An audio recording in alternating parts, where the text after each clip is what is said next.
ہماری کوئی ریلیٹو خاتون آئیں ملاقات کے لیے, ہماری محرم خاتون تھیں وہ. انہوں نے مجھے بتایا کہ میں کہیں بھی جاتی ہوں تو لوگوں کو نہیں پتہ ہوتا کہ یعنی میری رشتہ دار خاتون ہے وہ.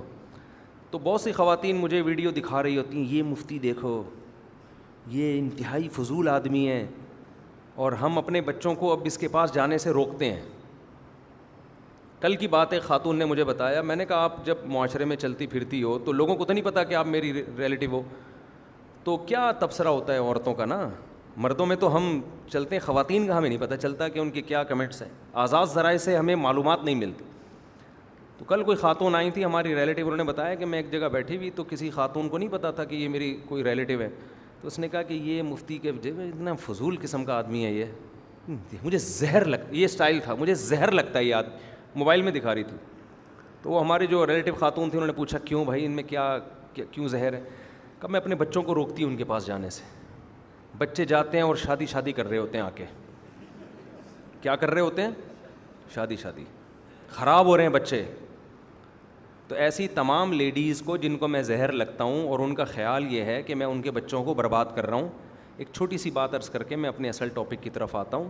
دیکھو یہ بالکل ایسا ہی ہے جیسے آپ کو تبلیغ والے زہر لگتے ہیں کہ آپ کے بچوں کو سہ روزے پہ لے گئے, 4 مہینے پہ لے گئے, لگتے ہیں کہ نہیں لگتے. ایسے لوگ میں نے دیکھے ہیں کہ یار ہمارے بچوں کو بگاڑ رہے ہیں, زہر لگ رہے ہیں ہمیں.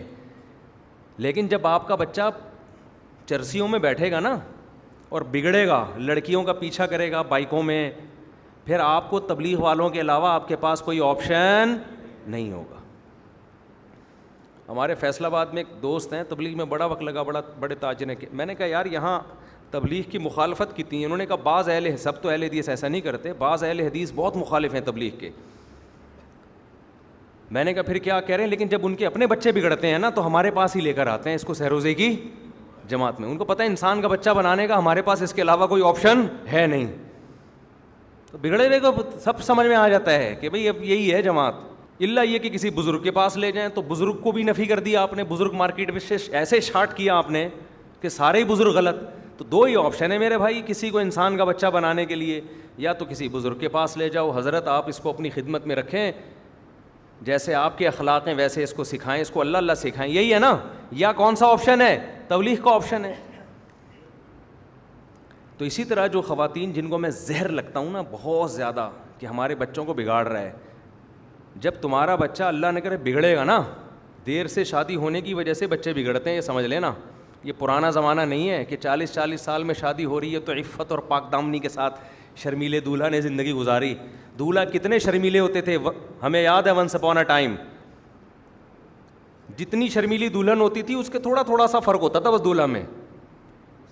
دولہا کی زندگی ساری زندگی نظریں جھکا کے گزاری, کو ایجوکیشن سسٹم نہیں تھا. جس دن شادی ہوتی تھی دولہا کے ایک وقار, چہرے پہ نور, چہرے سے ہلکا سا جھانک رہا ہوتا تھا.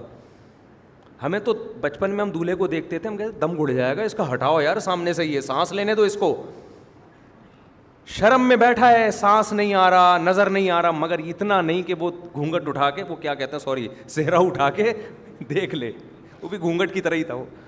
اور ایک رومال رکھا ہوتا تھا دولہے نے, ایک رومال ہوتا تھا تکون سا, اس سے یوں یوں یوں کر رہا ہوتا تھا بیٹھ کے. سرسوں کا تیل سر میں لگا ہوا ہوتا تھا اس کے. یہ تیاری ہوتی تھی دولہا کی نا, سرسوں کا تیل سر میں لگا ہوا ہے, سائڈ کی مانگ یا بیچ کی مانگ نکالی ہوئی ہے اس نے. ایسے شرمیلے دولہا 40 سال میں بھی کبھی گناہ کا ان کو خیال نہیں آیا. جو شادی میں اتنا شرما رہا ہے وہ برائی میں کتنا شرمائے گا, خود سوچو نا. اب وہ زمانہ گیا, جن خواتین کو میں زہر لگتا ہوں ان کو میں یہ عرض کر رہا ہوں کہ وہ زمانہ ونس اپون اے ٹائم ختم. اب آپ نے اپنے بچے کو نہیں بگاڑا نا میرے بیانات سنوا کے, جس کو آپ بگڑنا کہہ رہی ہو وہ ایسا بگڑے گا. میرے پاس کیسز ہیں, ماں باپ آ رہے ہیں کہ ہم اپنے بیٹے سے کہہ رہے ہیں کم بخت شادی کر لے, انسان کا بچہ بن جا, لیکن لڑکے کو اب لڑکیوں کا ایسا چسکا لگا ہے اب وہ شادی کی ٹینشن لینے کے لیے تیار نہیں ہے. سمجھ میں آ رہی ہے بات کہ نہیں آ رہی؟ تو میں خواتین سے کہتا ہوں اپنے بچوں کو ہمارے پاس بھیج کے بگاڑ لو. خدا کی قسم یہ بگڑنا اچھا ہے اس بگڑنے سے جب وہ خود بگڑے گا. پھر ایسا بگڑے گا کنٹرول میں نہیں, ابھی بگاڑ لو.